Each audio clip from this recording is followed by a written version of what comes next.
2분 동안 계속해서 반복되는 패턴의 소리가 나오면 사람들은 당연하게 그 패턴이 마무리 지어지고 끝날 거라고 예상을 하게 됩니다. 그런데 나레이션이 끝나면서 음악이 패턴 도중에 뚝 하고 끊어져 버리니까 어떻게 되나요?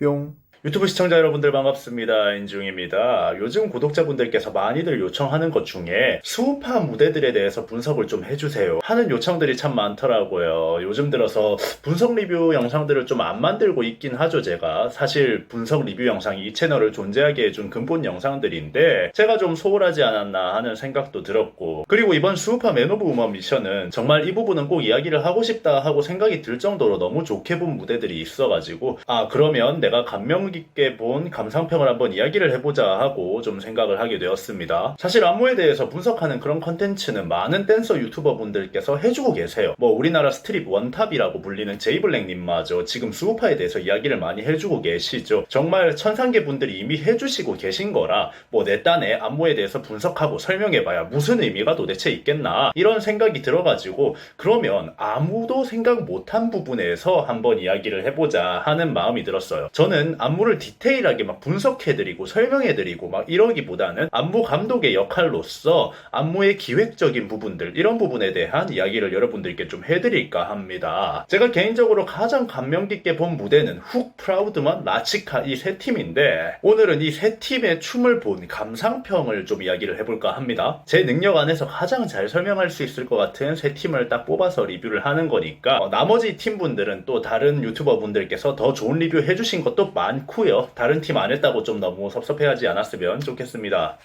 뿅. 우선 훅팀의 무대를 제일 먼저 리뷰를 할 건데요. 이 팀의 무대를 보면서 저는 아이키님 밑에 있는 저 댄서분들은 참 춤을 행복하게 추시겠다, 춤을 행복하게 배우겠다라는 생각을 가장 먼저 하게 된 것 같습니다. 훅팀에 어린 댄서분들이 많은데 참 포용력 있는 즐기는 리더십으로 많은 아이들을 잘 이끌어가고 계신 것 같습니다. 뭐 사실 아이키님의 즐기는 언니 같은 리더십과 모니카님의 확 휘어잡고 카리스마로 끌고 가는 리더십, 어떤 게 더 여러분들에게 도움이 될까요? 라는 이런 토론 같은 것도 갤러리에서 막 이루어지고 그러던데, 저는 둘 다 굉장히 중요한 리더십이라고 생각을 합니다. 저는 가르칠 때 아이키님처럼 좀 놀자판을 만드는 스타일이거든요. 그런데 완전히 집중된 분위기 속에서 그 성과를 확 뽑아내는 그런 분들의 수업을 선호하는 분들도 분명히 많으십니다. 그래서 제가 중국에 있을 때 같이 일하던 트레이너분이 굉장히 무서우신 분이셨거든요. 저랑 같이 회사 측에서는 붙여놓고 시너지를 내려고 했었는데, 그런 두 가지의 성향 어느 하나가 더 뛰어나다, 어느 게 더 필요하다라고는 분명 얘기할 수 없는 부분인 것 같습니다. 여튼 이번 무대에는 이 아이키라는 사람이 어린 댄서들에게 춤이란 이런 거다, 이렇게 재밌게 추는 거다 라는 거를 이야기를 해주는 무대라고 생각을 했습니다. 가장 즐겁게 신나게 부담 없이 적도 아군도 결국에 춤을 추고 나면 다 친구다, 굉장히 소년 만화에나 나올 법한 그런 팀인 것 같아요. 일단 구성이 완전 브로드웨이 쇼 비즈니스를 떠올리게 만들었어요.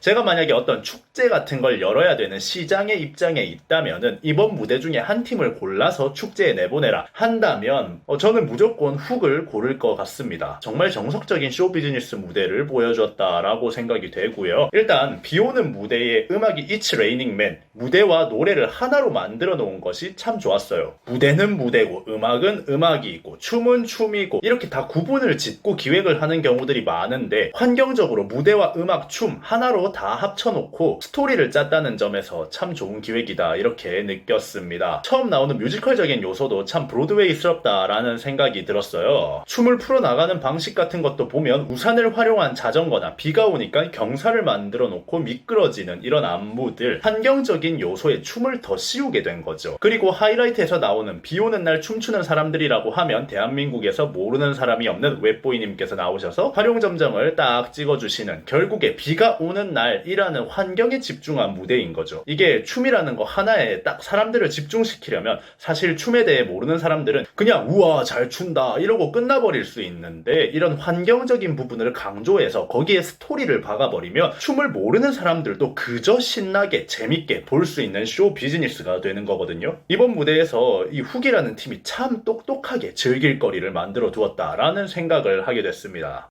뿅. 두 번째 무대는 라치카의 무대를 한번 이야기를 해볼 텐데요. 일단 처음에 훅팀은 브로드웨이의 쇼 비즈니스를 보여주었다라고 한다면 라치카는 뉴욕의 런웨이를 보여주었다, 이렇게 말을 할 수 있겠습니다. 일단 메인 안무로는 보깅을 들고 나오신 것 같아요. 힙합, 팝핀, 케이팝, 비보이 뭐 요정도만 아는, 춤을 아직 안 배워보신 분들이라면 살면서 한 번도 안 본 장르일 수도 있다는 생각이 드네요. 예전에 청아님이 한번 보깅을 들고 나오셔서 그나마 좀 알려지긴 했는데 아직까지 엄청나게 대중적인 안무 스타일은 아닙니다. 이 보깅이라는 장르가 굉장히 중성적인 모델들을 표현하는 방식의 안무들이 근본이라고 이야기를 할 수 있거든요. 라치카의 무대를 보신 분들은 아시겠지만 막 화려하게 움직이기보다는 어떤 동작들을 사진으로 찍듯이 딱딱딱딱 만들어내고 전체적인 팀들의 동선이 다 같이 모여서 쇼웨이를 하는 듯한 그런 식이죠. 춤으로 선을 만들어내기보다는 순간적으로 마네킹이 되는 듯한, 한 장의 사진을 만들어내는 듯한 그런 연출들이 많은 걸 보시게 될 겁니다. 거기다가 색감이 굉장히 진하고 형광색이고 막 이런 식이거든요. 뉴욕의 유니섹스한 런웨이 쇼를 보고 있는 듯한 느낌을 많이 받았어요. 거기다가 활용점정으로 나오는 중성미의 끝판왕인 조건님이 센터에서 춤을 추는데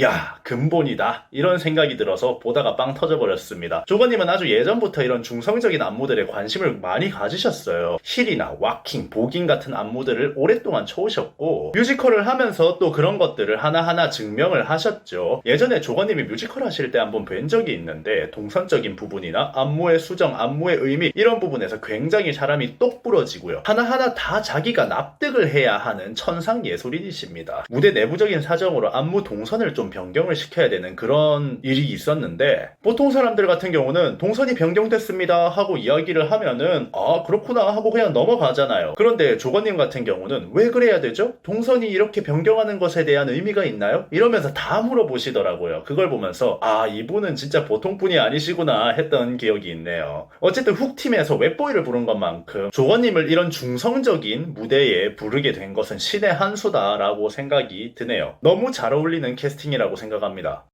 뿅, 마지막은 이제 프라우드먼의 무대인데 이 무대는 호불호가 많이 갈리는 무대라고 하더라고요. 그런데 저는 개인적으로 보고 나서 소리를 질렀습니다. 미쳤다고 말이죠. 너무 대단한 무대라고 생각을 합니다. 뭐 안무적인 건 말할 것도 없지만 그 기획에서 너무나 대단한 무대라고 생각이 됩니다. 일단 그냥 소녀가 부르는 콧노래가 같은 패턴으로 계속 반복이 되는데 음악이 이거 하나밖에 없습니다. 그리고 모든 음악은 나레이션이 대체합니다. 나레이션이 움직이는 대로 안무가 형성됩니다. 세상에 여러 방식의 춤을 추구하는 댄서들이 있겠지만 제가 추구하는 춤, 제가 동생들하고 춤이라는 거에 대해 이야기할 때 많이 하는 말이 있는데 안무가 음악을 이기려 들여선 안 된다. 안무가 메시지를 이기려 들여선 안 된다. 이런 이야기를 많이 하거든요. 안무 자체만으로 엄청난 기술로 다 부수는 그런 춤을 추구하는 사람들도 분명히 있겠지만 말이죠. 이거는 뭐 저라는 댄서의 그냥 가치관일 뿐이니까요. 모두를 대변하는 건 아닙니다. 여튼 저는 안무는 하나의 악기처럼 이루어져야 된다고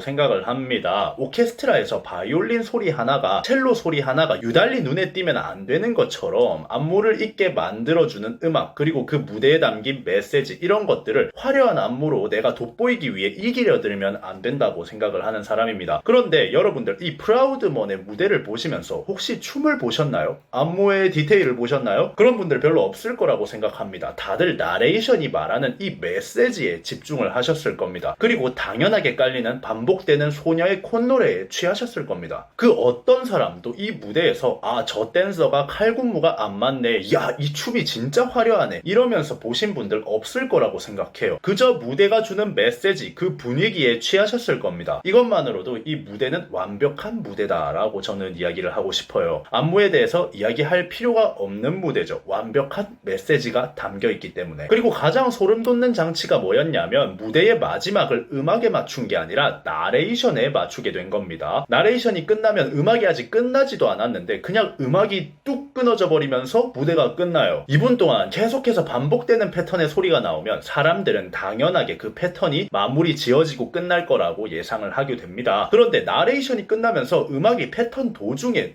뚝 하고 끊어져 버리니까 어떻게 되나요? 정적이 흐르죠. 1, 2초간의 정적 속에서 저 메시지를, 이 무대를 다시 한번 주마등처럼 훑게 됩니다. 그리고 나서 그 이후에 숨이 쉬어지게 되죠. 아마 탄식이 나왔을 겁니다. 하고 말이죠. 그 이후엔 소름이 돋고 미친 무대다 라고 밖에 생각이 들지를 않더라고요. 이 앞에 두 무대는 브로드웨이 쇼 비즈니스 뉴욕의 런웨이 쇼를 떠올리게 만들었다면 이번 무대는 UN 인권 선언 연설 같은 걸 할 때 보여줘야 할 그럴 무대라고 생각이 됩니다.